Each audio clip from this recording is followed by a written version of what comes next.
Hello and welcome to iTruck's coverage of the Renault Trucks Cape to Cape 2009 event. And we catch up with the event at one of the later stages in Namibia. And the convoy of 11 vehicles is ready to go. The Namibian stages consisted of 5 days hard driving in both bushland and desert. And as a totally self-contained expedition, everything had to go with the convoy. But as you can see, there's always time for tea.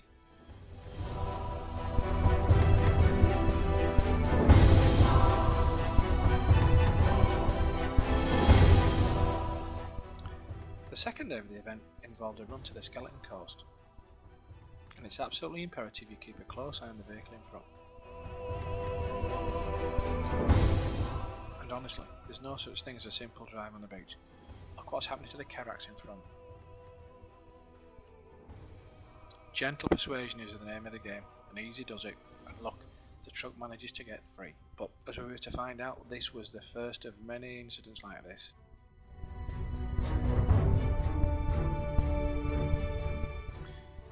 Here we go again, another one stuck.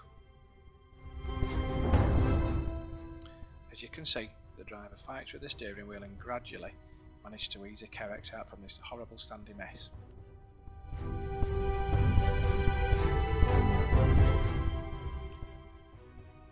Not 10 minutes later, here's another one.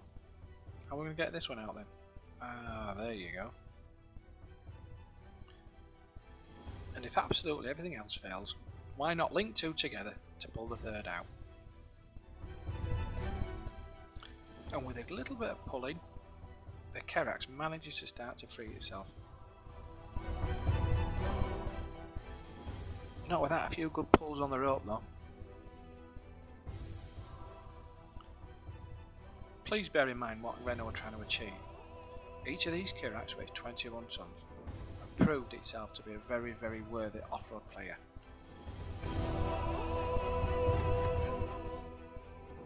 Another secret to driving in soft sand is once you get the thing going, you keep going. You do not stop for anything, as you can see.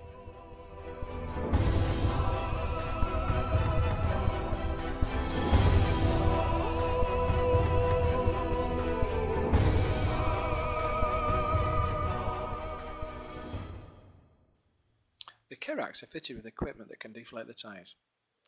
The tyre you can see there is running at about 1.3 bar, which is under 20 psi. And on day 3, we hit the real dunes of the Namib Desert.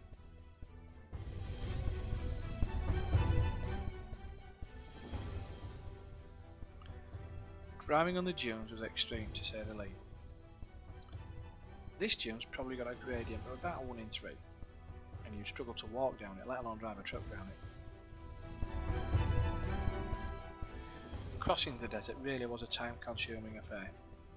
As you can imagine, running a truck at 1.2 bar tyre pressure can lead to all kinds of problems.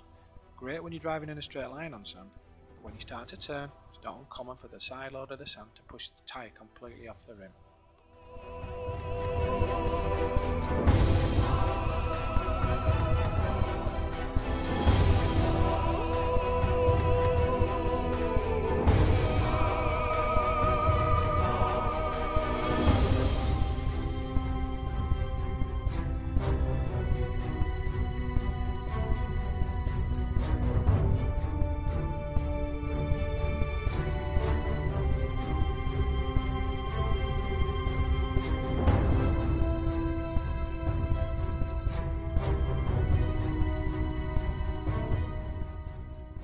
The 6x6 Caracs weren't the only vehicles in the Cape to Cape event.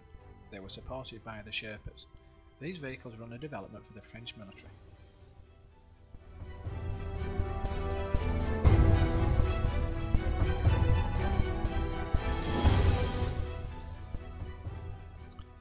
There were some stages of the desert that did allow us to build up a little bit of speed.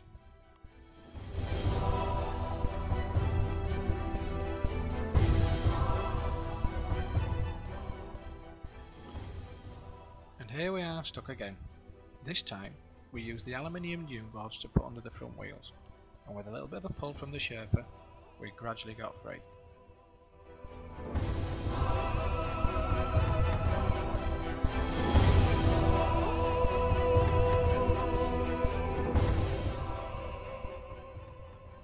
This descent is extremely deceptive.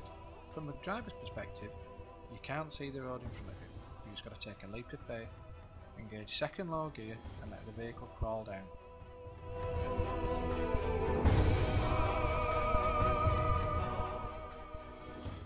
This is the final stage of about a 2-kilometre descent.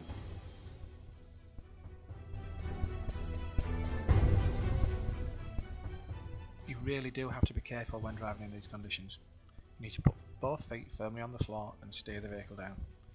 Any touch of the brakes, any adverse movement with the steering wheel could leave the Kerex cartwheeling down into the ravine below.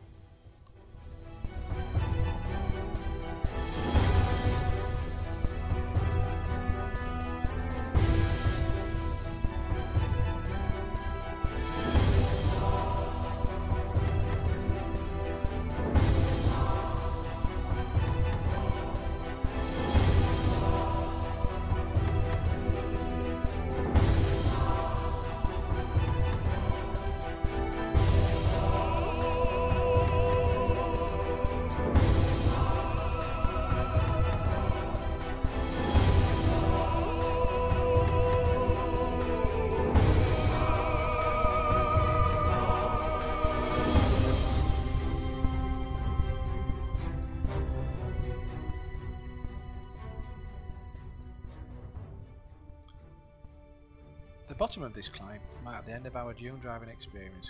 We made a left turn and followed the riverbed for about 20 km into more hospitable area.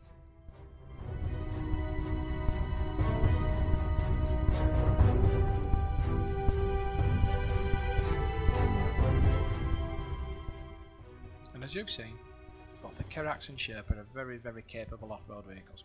The Renault trucks have taken off-roading to a new dimension.